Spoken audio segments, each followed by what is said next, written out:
Welcome to the Genius Factory. Enjoy the video.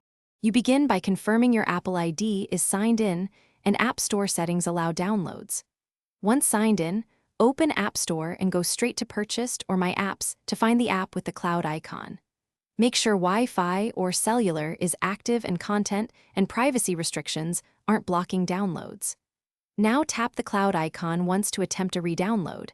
This verifies whether the icon reflects an offloaded app or a pending download. You need to determine why the cloud icon shows offloaded, pending, or removed from purchase history. Go to Settings General iPhone Storage and tap the app to see size and status. If it's offloaded, the system removed app binary but keeps data. Once done, toggle Offload Unused Apps off if you don't want automatic offloading.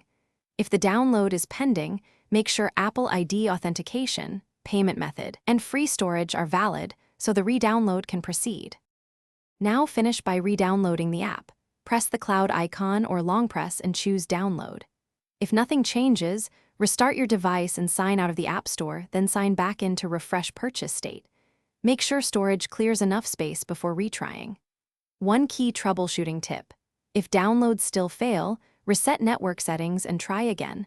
This resolves many stuck cloud icons due to cached network or App Store handshakes. Contact Apple support only.